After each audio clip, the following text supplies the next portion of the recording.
Mirë se vini në kanalin ton, mos harroni të bëni subscribe dhe të klikoni si përzieles për të marrë njoftimet më të reja. Faleminderit! Këto janë shenjat e fshehura të diabetit, nuk do t'ju shkonte mendja kurrë.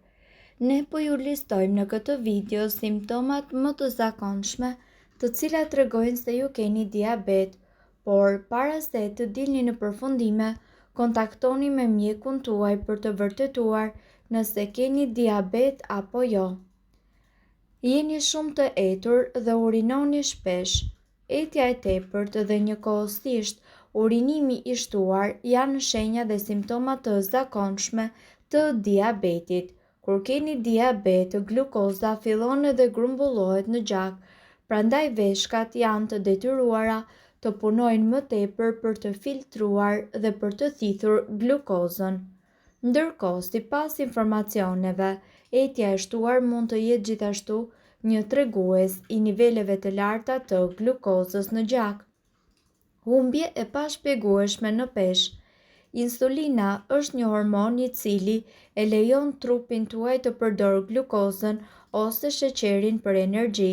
Nëse keni diabet të tipit 2, trupi juaj nuk përdor insulin në mënyrë efektive dhe nuk mund të transportojë glukozën në qeliza. Kur glukoza nuk arrin në qeliza, trupi juaj krijon energji duke djegur dhiamin dhe njëkohësisht muskujt me një ritëm të shpejtë.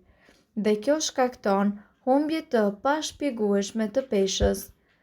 Jeni shumë i uritur, kur nivelet e glukozës në gjak qëndrojnë të larta, hiperglicemia, glukoza nuk mund të hyjë në qeliza për shkak të mungesës së insulinës dhe rezistencës ndaj insulinës, kështu që trupi nuk mund ta shndërrojë ushqimin që ju hani në energji. Ndërkohë, kjo mungesë energjie shkakton rritje të urisë. Keni probleme me shikimin. Sipas ekspertëve, nëse nuk kapet herët ose nuk menaxhohet ashtu siç duhet, diabeti mundet që të dëmtojë enët tuaja të gjakut dhe për këtë arsye, kjo gjendje quajtur retinopati mund të rezultojë në verbëri, mbirje në duar ose në këmbë. Neuropatia diabetike gjithashtu i dëmton në nervat dhe mund të prek këmbët tuaja. Në varësi të nervave të prekur, simptomat e neuropatisë diabetike mund të fillojnë me dhimbje dhe njëkohësisht me mbirje në duar dhe në këmbë. Kjo gjithashtu mundet që të çojë në probleme me sistemin tretës, traktin tuaj urinar, enët tuaja të gjakut dhe me zemrën. Ndiheni njëkohësisht shumë të lodhur. Mund të ketë shumë arsye se pse ju mund të ndiheni të lodhur, por gjithashtu kjo mund të vijë edhe si pasojë e niveleve të larta ose shumë të ulta të glukozës. Keni probleme me lëkurën. Diabeti mund të prek çdo pjesë të trupit, përfshirë edhe lëkurën. Disa nga këto probleme janë lëkurë shumë e thatë, infeksione bakteriale, infeksione korpudhore dhe kruajtje. Për fat të mirë, shumica e këtyre problemeve mund të parandalohen ose të trajtohen shumë lehtë, sidomos nëse kapen herët. Preken gjithashtu nga infeksionet më shumë se zakonisht. Nivelet e larta të sheqerit në gjak mund të dobësojnë sistemin e një personi. Nivelet e larta të sheqerit në gjak gjithashtu lejojnë bakteriet të rriten duke bërë që infeksionet të zhvillohen edhe më tej. Kur dikush vuan nga diabeti, organizmi i tij ose nuk prodhon mjaftueshëm insulin ose nuk mundet ta përdorë atë siç duhet. Ky problem gjithashtu shkakton akumulimin e tepërt të glukozës në gjak. Kjo gjë pasohet me një sër simptomash siç janë ndrobitja fizike apo sëmundjet e zemrës. Sipas të dhënave, një nga mënyrat për ta mbajtur nën kontroll nivelin e sheqerit në gjak është sigurisht ushqyerja e shëndetshme. Ushqimet dhe pijet të cilat trupi i përthith ngadalë janë më të mirat sepse nuk shkaktojnë luhatje të forta të sheqerit në gjak. Në këtë video, ju do të mësoni më shumë për ushqimet që rekomandohen për uljen e nivelit të sheqerit në gjak, drithrat e plota ose buka e elbit. Ndonse shumica e bukëve duhen shmangur, buka prej elbit dhe ajo prej drithit të plot të bluar në gur kanë një nivel të ulët glicemie. Ato janë të pasur me fiber e cila ngadalëson tretjen dhe stabilizon nivelin e sheqerit në gjak. Boronica, rrush, moll. Shumica e frutave kanë një nivel të ulët të glicemisë sepse ato përmbajnë shumë ujë dhe njëkohësisht fiber, por niveli i glicemisë mund të ndryshojë në varësi të pjekjes së frutave.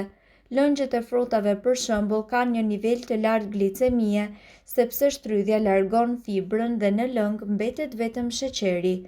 Studimet gjithashtu kanë konfirmuar se njerëzit të cilët konsumojnë më shumë boronica, rrushë dhe moll kanë më pak mundësi të preken nga diabeti i tipit 2. Patatet e ëmbla. Patatet e zakonshme kanë një nivel të lartë glicemie, ndërsa patatet e ëmbla kanë një nivel tepër të ulët të glicemisë dhe për më tepër janë të pasura edhe me ushqyes. Sipas ekspertëve, ju duhet të konsumoni gjithashtu edhe kos.